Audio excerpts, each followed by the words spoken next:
a science teacher, continuing with our previous chapter called Crop Production and Management of Class 8th. So, in the previous class, we discussed about basic practices of crop production.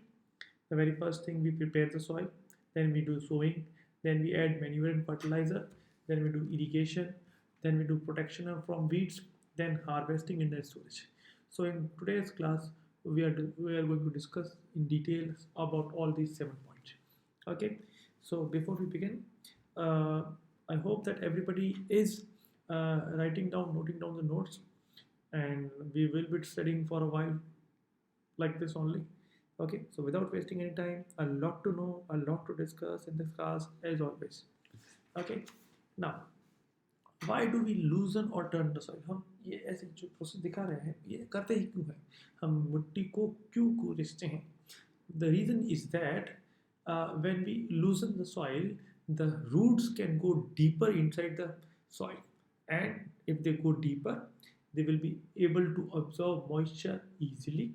They will be able to absorb nutrients easily, ठीक है? And they will be able to breathe easily if we loosen the soil or turn the soil. Either we say loosen or we say turn the soil is one of the same thing. You have to note this point. Okay. Next thing is that the next thing is that um, it also help in the growth of microbes. We all know that there are many microbes which helps to for creating nutrients for the crops.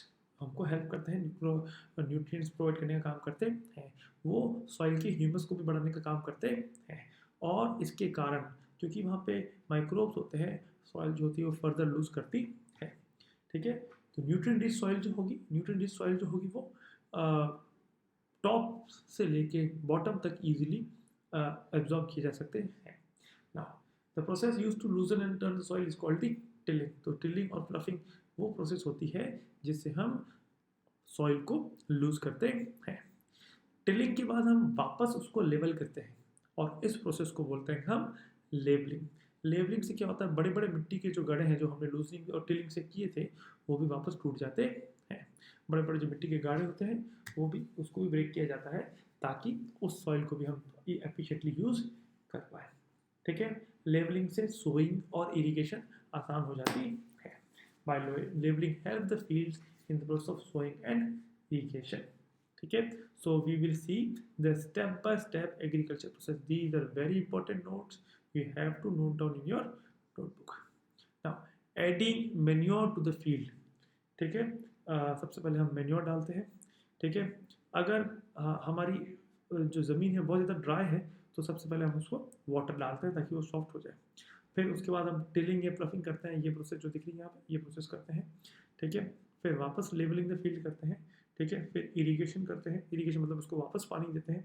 फिर sowing करते हैं मतलब कि हम उसके अंदर बीज वगैरह डालते हैं। देन वीडिंग, वीडिंग मतलब जब हम क्रॉप्स को ग्रो कर रहे हैं that means there might be some unwanted plants over there, and the removal of unwanted plants which are near the crops is known as weeding.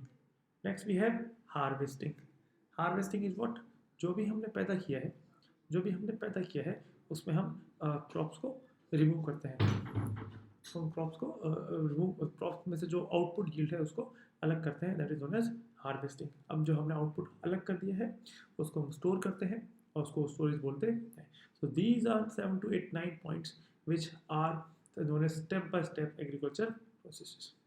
ठीक है, agriculture implement use for fluffing मतलब कि जब हम खेती करते हैं, प्लफिंग करते हैं, ठीक है, तो कौन कौन से टूल्स को यूज़ करते हैं। सबसे पहले देखिए प्लफ के अंदर क्या होता है, ये बहुत पुराने समय में यूज़ करते थे। ये देखिए कोई मेटल का ये पार्ट है, इसको हम ये वुडन चीज़ से जोड़ लेते हैं और फिर आगे बैल वगैरह जो ऑक्स वगैरह है उसको लगाते हैं और उसके हेल्प से हम उसको मूव करने में यूज़ करते हैं। ये हम सब ने देखा होगा, इसको हिंदी में फावड़ा बोलते हैं, इंग्लिश में हम कॉल इट एज हो। It is also use in ploughing. ठीक है, ये जो है कल्टीवेटर, ये मॉडर्न एग्रीकल्चर प्रैक्टिसेस है।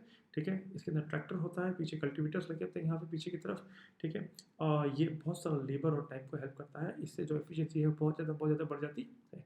This is modern practices and this is ancient practices and this is done by with this हो अप टू स्मॉल स्केल। ठीक है, जो गरीब फार्मर जो होते हैं वो इसको यूज़ करते हैं। ठीक है, no need to note these points in the notebook. Okay, now why is levelling the field important? Levelling important क्यों है? ठीक है, levelling usually mildly sloping lands पे किया जाता है, ठीक है, जहाँ पे इतने where farmer use surface irrigation method such as furrows, border basins and floods also, ठीक है। इससे क्या होता है, यूनिफॉर्म डिस्ट्रीब्यूशन होता है वाटर का। If we do the levelling, if we do the levelling, जो मिट्टी के बड़े बड़े, अगर हम जो जो वो बड़े बड़े जो हिस्से हैं अगर उसको ब्रेक कर देते हैं, उससे क्या होता है, पानी जो है पूरी सॉइल के अंदर इक्वली डिस्ट्रीब्यूट होता है। So levelling is important so that water reaches the root zone of the crop, water जो है आसानी से रूट्स तक पहुंच जाए, ठीक है। what happens because of that, if water reaches efficiently to all the parts of root, to managing the crop, and it will definitely help to yield better quality of the crop. Okay, तो labelling के लिए हम कौन कौन से instrument use करते हैं, ठीक है। Today farmers use ox drawn scrapers to level the land, but पहले ऐसे यूज करते थे कि ये ऐसे बैल लगा देते थे और पीछे ये मशीन लगा देते थे, इस पर खड़े हो जाते थे और इससे लेबलिंग करते थे।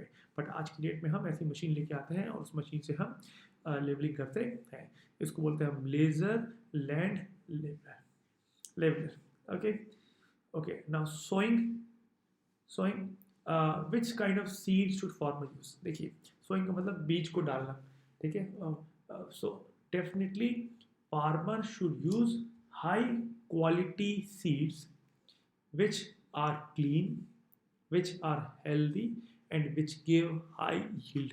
फार्मर को ऐसी सीड्स को यूज करना है जो कि साफ हो, जो कि स्वस्थ हो और जिनको सो करने से हमारा आउटपुट अच्छा आए, ठीक है। सीड्स की जो वैरायटी है वो डिपेंड करती है वहाँ पे सॉइल कैसी है, वहाँ का क्लाइमेट कैसा है, वहाँ पे इरिगेशन मेथड कौन कौन से यूज़ किए जाते हैं, और भी आसपास की रीजनल फैक्टर्स, वहाँ पे सॉइल के अंदर ह्यूमस कितना है, ये सारी सारी चीज़ें होनी चाहिए, ठीक है। उसके बाद सीड्स की जो टेस्टिंग होती है, लेबोरेटरीज बहुत सारी बनी हुई है।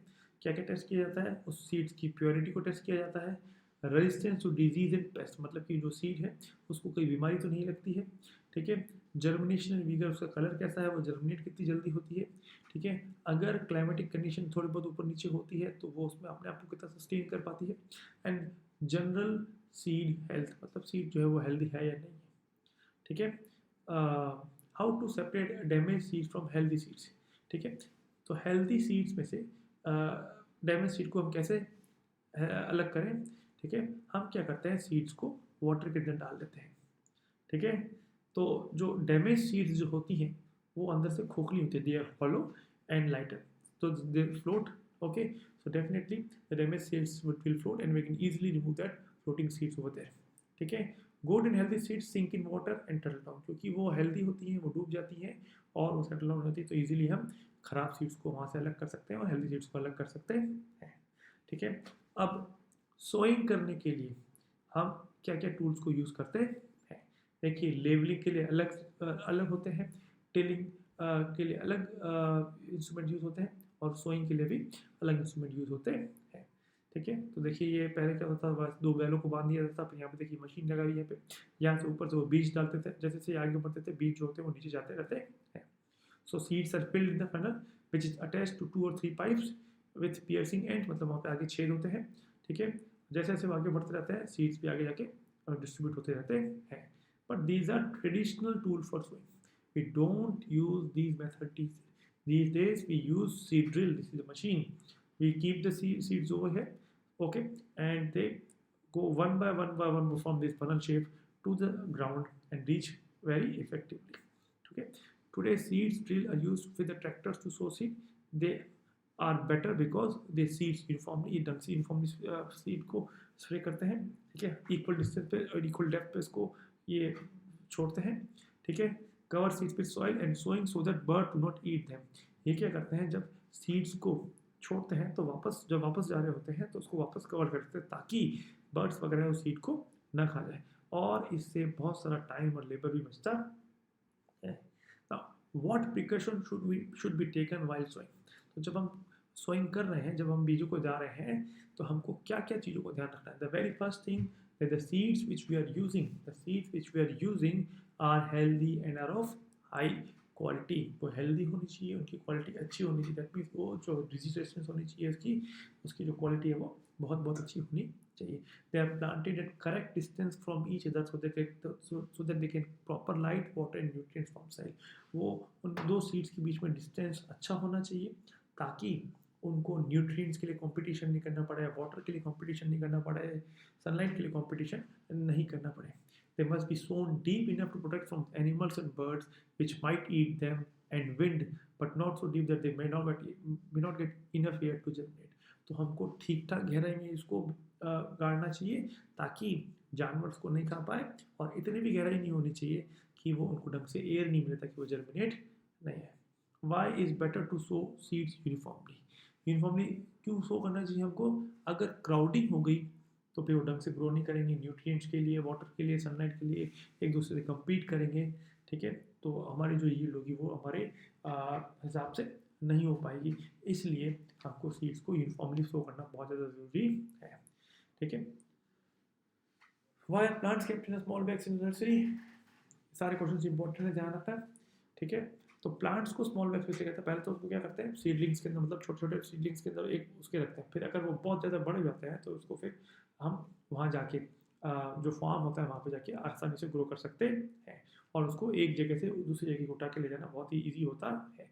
सो इसको कैरी करना बहुत आसान होता है. Okay, so that's all for today. I hope you have understood a lot.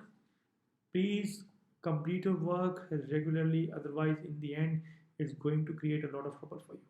Thank you very much.